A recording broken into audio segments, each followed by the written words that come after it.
Hi everybody, it's Darren Bourke here, business coach and mentor to small and medium business owners. I just wanted to post some thoughts on strategic thinking in uncertain times. I think it's really relevant. Having a lot of conversations each week with business owners around their strategy. Now they need to talk about that and more than ever, and the stakes are even higher. So I thought it might be useful to share a little technique that I've found that not only helps you develop a strategy over a number of scenarios, it also allows you to reduce the level of anxiety and potential circular thinking and even depression in your life. The technique is really around mind mapping, and it goes a bit like this. I like you to think about probably documenting this as well, which sort of helps. So you basically come up with three scenarios: a best case scenario, a midpoint scenario, and a least likely or worst case scenario. And you start off with a piece of paper for each of the three of them. And you start off in the center with best case in the middle, midpoint, and I'm saying midpoint rather than most likely because of all the uncertainty. You'd probably just need to pick a middle position. And then obviously the worst case scenario.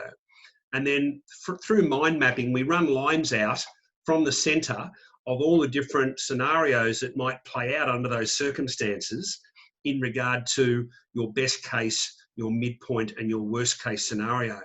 So by doing that, you would do lines out in terms of what your sales and revenue might look like under those scenarios, what your internal team might look like, what your external team might look like. So that, what outcomes from each of these situations would play out potentially under each of these scenarios.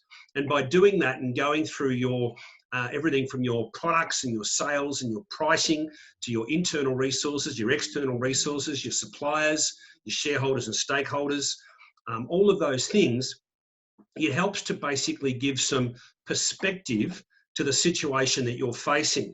And the reason why this technique works so well is that once you've completed the three scenarios, you have now pretty much mapped out what the outcomes may be under each of those three circumstances. So why is that important? It then allows you to start thinking about what actions you would need to take in the event of those outcomes playing out.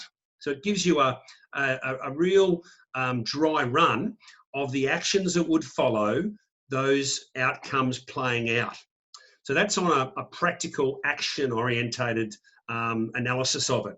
So from that example, you've then pretty much said, okay, well, scenario A, B, and C, these would be the potential outcomes, and these would be the actions that I would take should they occur. So in terms of how that then moves to your mindset and to your, I guess, your mental game, it helps to reduce anxiety, because instead of your resting mind or your subconscious or even your active mind going through this circular process of processing all of these scenarios and what if, you've already mapped out what if then, and you've actually defined the series of possible outcomes and the actions that would follow that in the event of them each occurring. And of course, you don't control what will happen in reality. You only get a chance to maybe influence them, okay? And so by doing this, it really, really helps to slow down your mind and think, okay, now I can move to acceptance. If this, then, if this, then. So by having a decision tree of actions that follow potential outcomes and parking that, you're then able to allow yourself to respond to those situations occurring in real time, having already worked out what your actions would follow each of those series of events. Okay. Now, of course, that means that you still try and influence the outcomes and drive more winning outcomes than neutral or losing outcomes, but it allows yourself to actually scenario plan how you would respond to those in advance of them coming. It's a really, really useful technique. I'd encourage you to plot that out, 1 page per scenario, including the financial implications of that as well, and the operational and commercial outcomes. And that will help a lot in you sharing that and that messaging that follows in regards to your customers, your internal team, and your stakeholders.